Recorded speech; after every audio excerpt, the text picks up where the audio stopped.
From the Evening Standard in London, I'm David Marsland, and this is The Leader. At Ark Burlington Danes Academy in North London, GCSE students opened their Brown exam results envelopes by a huge display of golden balloons that read, "We are so proud of you." Well done, well done. Schools around the country feel the same. 28.9% of GCSEs were graded 7 and above, compared with 26.2% last year. In 2019, the last time actual exams were held, the figure was 20.8%. And just as with the A-levels this week, London is leading the way, with 34.5% graded at 7 or above, the highest in the country, thanks to pupils like Ark Burlington Danes' Sarah Alley. I got 1, 2, 3, 4, 5, 6, 7, 8, 8 nines, 1 8 and 1 6. Thank you. Well, our education editor Anna Davis is back with us. Anna, we saw London at the top of the A-level results this week, and now the city's done it again with GCSEs. But do we know why, during this pandemic and all the disruption that has brought, the capital is performing so well? Yeah, London has done well for about 10, 15 years. It's been no surprise that London's come out on top.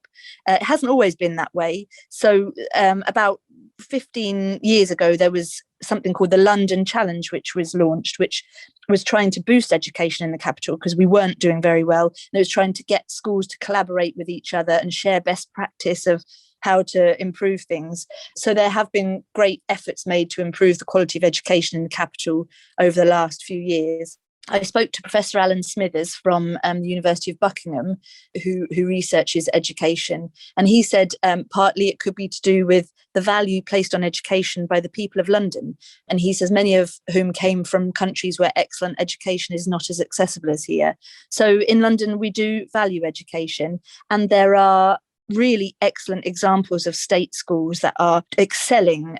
On Tuesday for A-levels, we heard about Brampton Manor School in Newham, which was getting more people into Oxbridge than Eton. So we've got real pockets of excellence in our state schools in London, and a real value that people place on education. But when you compare the state schools to the private schools, it does appear, at least on the surface, that private schools are doing better with these results. Yes, 61.2% of all GCSEs at private schools were given a grade 7 or above, so the top grades, which is a huge amount. But that was second to selective state schools, where 78.4% of grades were the highest. So they're doing massively well compared to comprehensive schools, where just 26.1% of results got the top grades. But when you look at how they increased compared to last year, private schools saw their top grades increase by the highest amount, so by 4 percentage points, which is a greater increase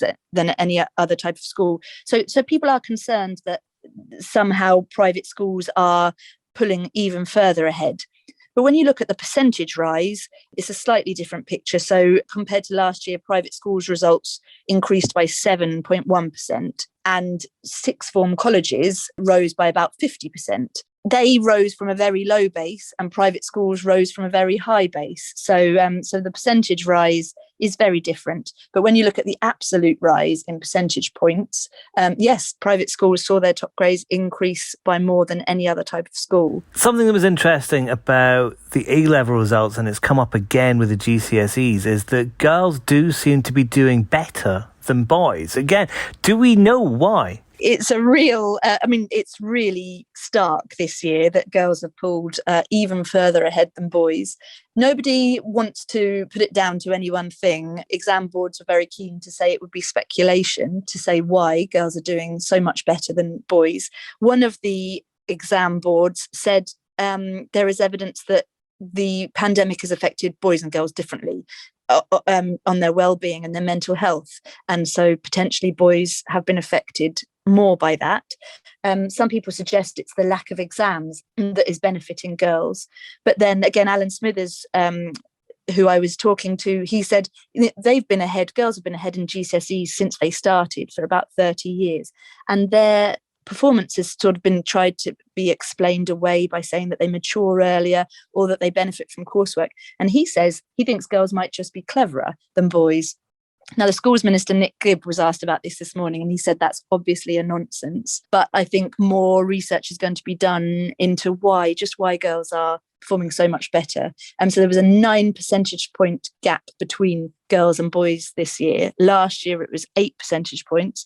And the previous year, in 2019, when exams were last held, it was about 6.5 percentage points that they were ahead by. So it's growing each year. So what could be interesting is these students who have sat their GCSEs now will be going on to do their A-levels. And when they sit those A-levels, it'll be, because of the coronavirus restrictions, the first time they've ever taken an exam. I wonder if that'll change this demographic of girls doing better than boys. Yeah, it's going to be really interesting in 2 years' time. Head teachers are really concerned that they don't know anything about what A-level is going to look like in 2023 when these students take them. So we already know that students taking A-levels next year, there's going to be some mitigating factors. They're going to know things in advance, what they need to focus their revision on, and there'll be more choice in the questions. But the government hasn't said anything yet about the A-levels the next year, which is what these GCSE students will be taking. And head teachers have complained all through the pandemic. They haven't had information quick enough for them to actually act on. So they are worried that this first year of A-levels for these students about to start in September will be wasted if they don't know exactly how they're going to be assessed. I was talking to Kevin Stannard at the Girls' Day School Trust, who is a little bit concerned that these students are going to be the most over-tested in history, because when they start their A-level course, teachers aren't going to know how they're going to be assessed. So they're just going to want to keep giving them lots of tests along the way so they get some objective data in case exams are cancelled again and they have to do teacher assessment again. And they've got something to go on, because at the moment, these students don't have any actual exam results for teachers to use if they have to then assess their performance without exams in 2 years' time. Anna, obviously we've had this disruption to the GCSEs, to the A-levels. There have been no exams. There have been these teacher assessments.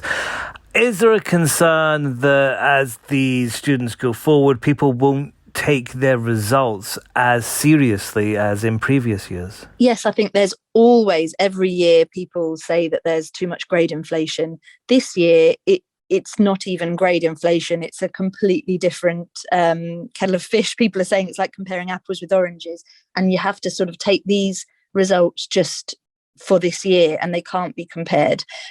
So I think everybody is at pains to congratulate the students today for what they've been through. And many students did spend the lockdown working because there wasn't very much else to do, but there is a wide disparity in what students could get through. So some students, obviously, they didn't have computers, they didn't have a quiet place to work in, so they couldn't actually learn very much. But they were graded this year on only the work that they did get taught during the pandemic. So as opposed to last year when the teachers predicted what they might get if the exams had taken place. So even the top grade students this year may well have gaps in their knowledge. So that's something that I think sixth forms are going to have to make up for. And also the A-level students going on to university. Universities are preparing to try and make up some of that gap as well. Head to standard.co.uk for more on the exam results and the latest breaking news. That's the Leader Podcast. We're back tomorrow at 4 p.m.